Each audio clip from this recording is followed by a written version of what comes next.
Bonjour et bienvenue sur Internet pour ce nouveau numéro de Prono Ligue 1. Je suis toujours en compagnie de mes deux compatriotes Damien et Julien. Bonjour à vous. Salut à toi, ça va? Ça va bien? Salut Ludo.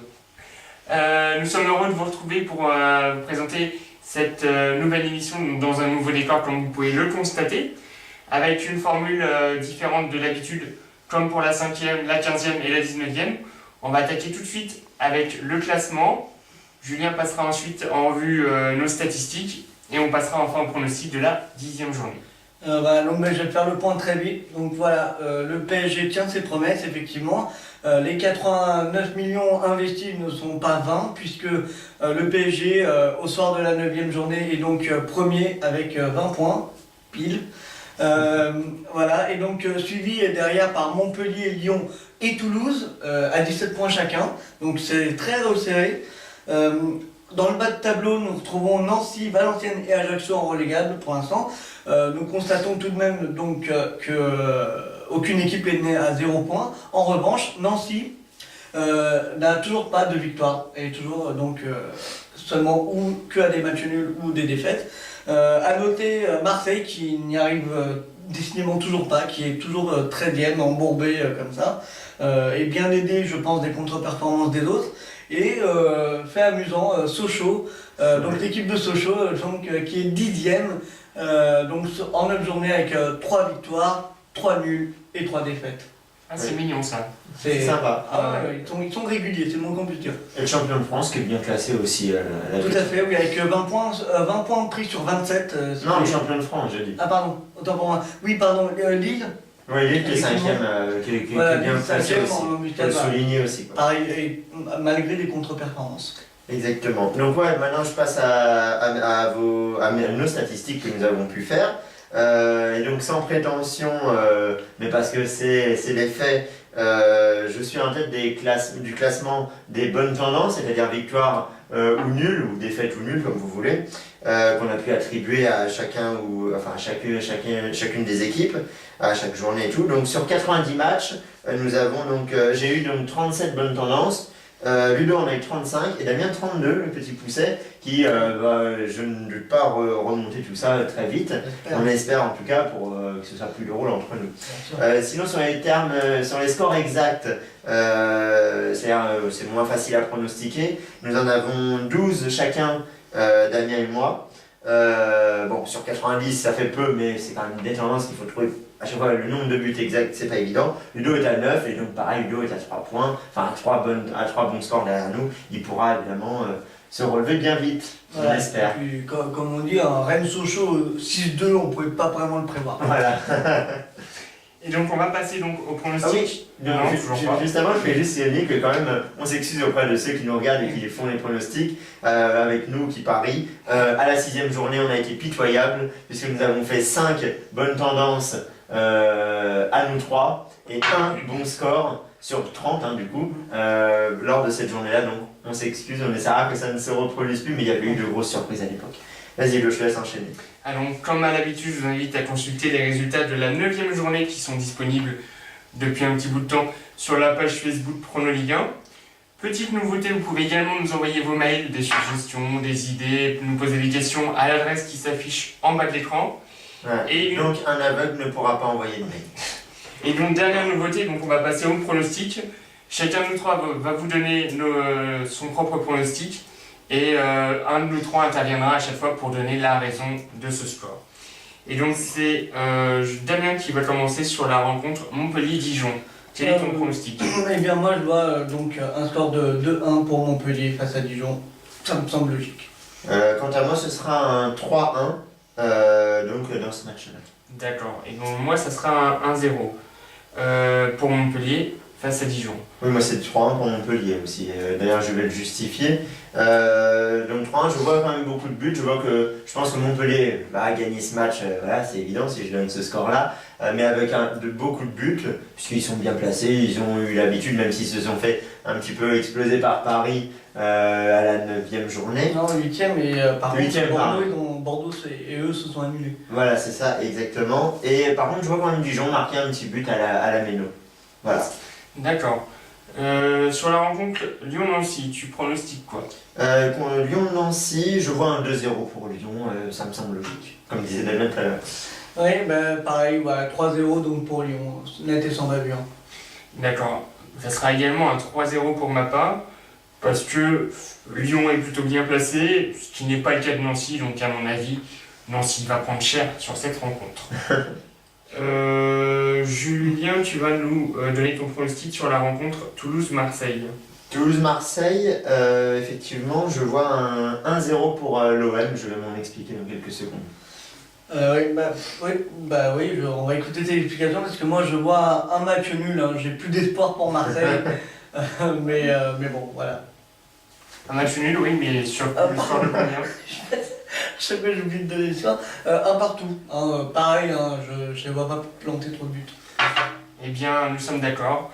Ça sera également un match nul, un partout sur cette rencontre. Et donc tu disais, Oui, donc j'ai dit victoire de l'OM 1-0 pour ma part, parce que je pense qu'ils vont. C'est vrai qu'on les a vu affronter des petites équipes récemment.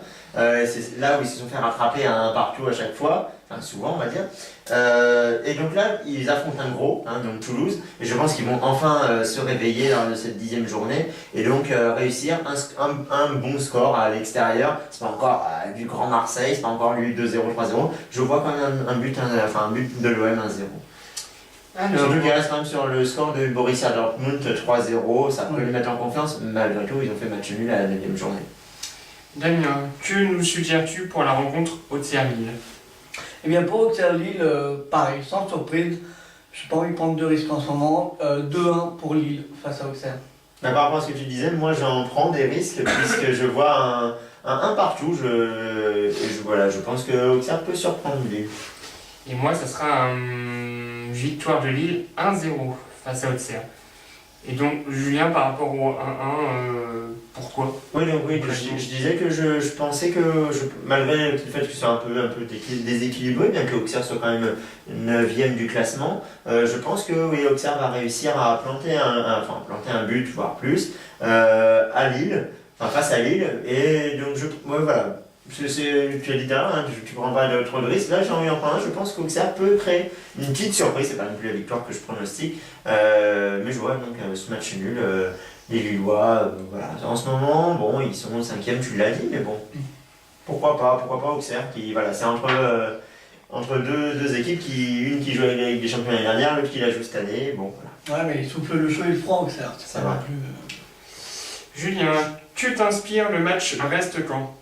Brest-Caen, je vois une victoire de Brest 2-1, tout simplement. Voilà, j'ai pas beaucoup plus de raisons que ça. Moi, je vois plutôt un partout entre les deux formations. Ce sont deux équipes moyennes, donc voilà, je leur donne un résultat moyen, quoi, pour ainsi dire. Que dire, bon, certes, il y a un très gros écart de classement, mais Brest commence à avoir un peu l'habitude, et puis Brest a perdu des points bêtement en route, donc il faut aussi se dire que que ce n'est pas non plus perdu d'avance pour les hommes d'Alex Dupont. Donc voilà, un partout entre les deux formations. Très bien. Pour ma part, ça sera une victoire du Caen 1-0 face à Brest. Damien, tu vas nous parler en premier de ton pronostic sur le match Évian-Saint-Étienne. Eh bien oui, là j'ai envie de faire une surprise, effectivement, et donc de voir Évian gagner face à Saint-Étienne. C'est un pari osé, je pense, parce que effectivement, voilà, Saint-Étienne, c'est une équipe qui est là pour les grands rendez-vous, en tout cas pour assurer ces 3 points. Mais je pense qu'Évian est une équipe qui nous a surprise, donc pourquoi pas surprendre les Stéphanois. Et puis effectivement, parce que Évian a besoin de points, ils sont 15e, donc ils savent que le moindre relâchement risque de les refaire basculer dans la zone rouge. Et on les sent plutôt motivés pour faire le nécessaire en ce début de saison en tout cas. D'accord. Quant à moi, je vois par rapport à toi, je vois pas de surprise, ou alors moi j'ai pas envie de prendre de risque. Donc je vois une victoire je vois quand même un but d'Évian effectivement, mais je vois donc une victoire de Saint-Étienne 2-1, bien malgré le fait qu'il soit à l'extérieur. Sur cette rencontre, je vois un match nul, un partout. Julien va nous donner son pronostic pour le match Nice-Bordeaux.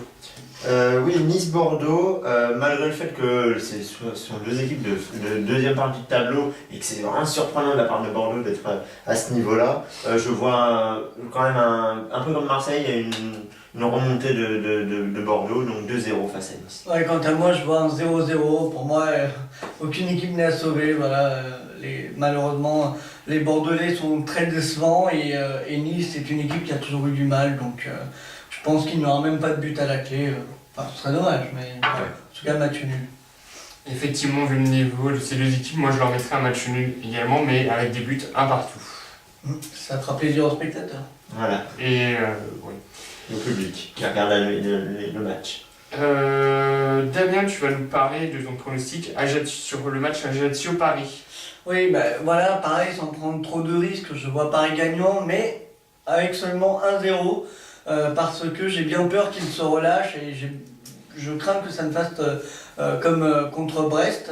Brest, pourtant, avait été battu pareil au parc 3-1 et cette année seulement 1-0.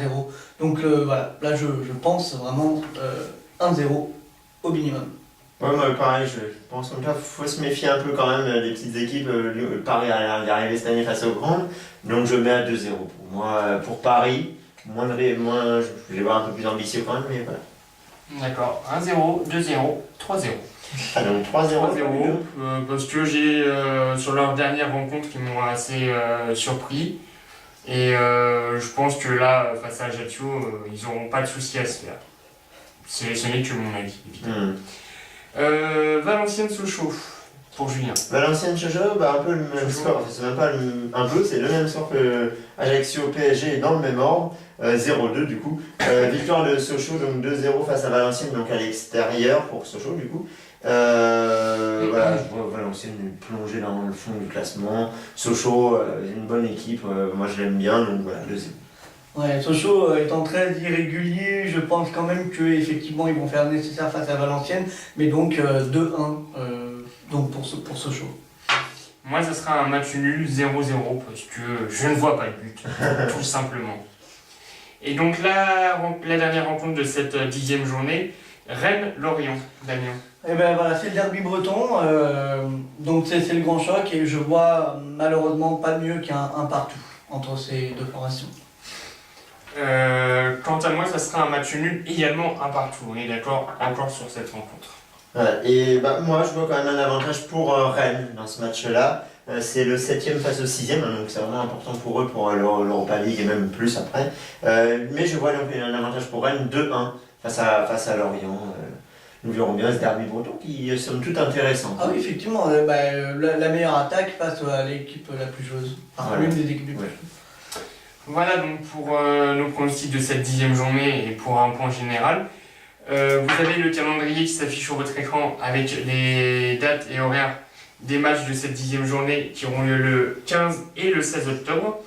Et donc, quant à nous, on se retrouve bien dès le 19 pour reprendre un rythme normal et vous pronostiquer les matchs de la 11e journée.